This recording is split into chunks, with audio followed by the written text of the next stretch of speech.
ਸੋ ਮੀਥੇਰ ਨੇ ਲੋਕ ਸਭਾ ਦੇ ਵਿੱਚ ਚੁੱਕਿਆ ਸੜਕ ਸੁਰੱਖਿਆ ਦਾ ਮੁੱਦਾ। 2 ਸਾਲ ਦੇ ਵਿੱਚ 15 ਲੱਖ ਲੋਕਾਂ ਦੀ ਸੜਕ ਹਾਦਸੇ ਦੇ ਵਿੱਚ ਹੋਈ ਹੈ ਮੌਤ। ਹਰ ਦਿਨ 400 ਲੋਕਾਂ ਦੀ ਹੋ ਰਹੀ ਹੈ ਮੌਤ।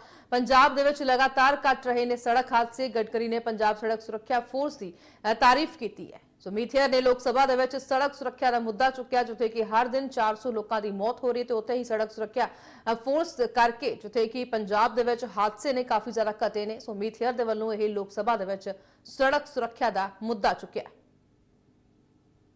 सर, मैं माननीय मंत्री जी से पूछना चाहता हूं कि जैसे जो विकसित देश हैं, जैसे जापान है, स्वीडन है, ऑस्ट्रेलिया है, तो उन्होंने कि 0 डेथ्स इन रोड एक्सीडेंट्स कोई टाइमलाइन तय कर दी है।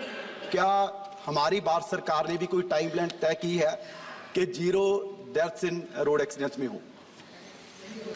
इस कंट्री में सम्माननीय स्पीकर महोदय, मैं उनकी भावना को समझता हूं और मैंने 11 साल हुए इस मिनिस्ट्री में। स्वीडन ने 0 किया है, नो एक्सीडेंट। बहुत से देशों ने रिकॉर्ड किया। मैं जब वर्ल्ड कॉन्फ्रेंस में जाता हूं तो मुंह छुपाता हूं, क्योंकि सबसे गंदा रिकॉर्ड अगर वर्ल्ड में किसी का है तो हमारे देश का है। और मैं आपको बहुत ट्रांसपेरेंट हूं, इसलिए सीधी बात बता देता हूं कि मैंने ये कहा था कि 2024 समाप्त होने के पहले 50% डेथ और एक्सीडेंट हम कम करेंगे। कम तो हुए नहीं, उल्टा एक्सीडेंट और बढ़ गए।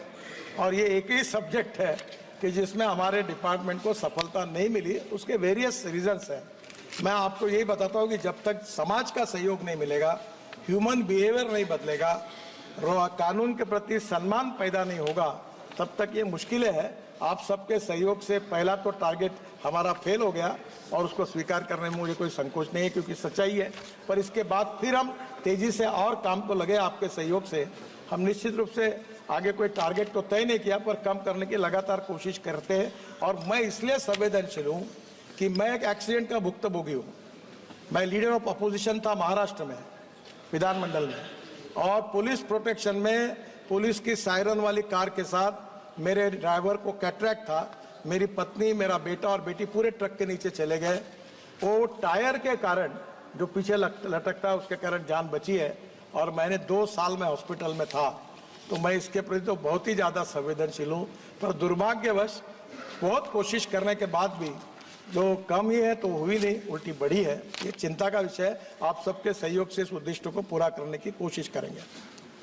माननीय मंत्री जी, आप अपने काम के लिए बहुत डेडिकेटेड हैं और आपने बहुत अच्छे हाईवेज पूरे देश में बनाए, लेकिन उन हाईवेज की वजह से गाड़ियां 110, 120, 150 तक भी कुछ लोग चलाते हैं। और अभी आपने जिक्र भी किया कि तकरीबन 1.25 लाख लोगों की मौत हर साल हो रही है और पिछले 10 साल में तकरीबन 15 लाख लोगों की मौत सिर्फ रोड एक्सीडेंट्स के कारण हो गई और डेली लगाएं तो 400 लोगों की मौत हो रही है। और माननीय मंत्री जी, पंजाब में पिछले 1 साल में अगर हम कंपैरिजन करें 2023 से, तो जो एक्सीडेंट्स का डेथ रेट है वो 47% कम हुआ है। उसका रीज़न है कि हमने एक डेडिकेटेड फोर्स, सड़क सुरक्षा फोर्स पंजाब में लगाई है।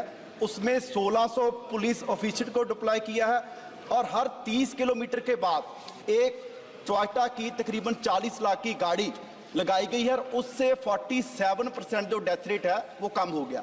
सो मैं मंत्री जी से सवाल करना चाहता हूं, क्या केंद्र सरकार भी आने वाले समय में कोई ऐसी डेडिकेटेड फोर्स का गठन करेगी कि जिससे रोड एक्सीडेंट कम हो सके? सम्माननीय स्पीकर महोदय, ये जो एक्ट है, मोटर व्हीकल एक्ट, ये कॉन्करेंट लिस्ट में है। जो कानून बनाने के अधिकार राज्य सरकार को है उसको स्टेट लिस्ट कहा जाता है। जो भारत सरकार बनाती है उसको सेंट्रल लिस्ट कहा जाता है।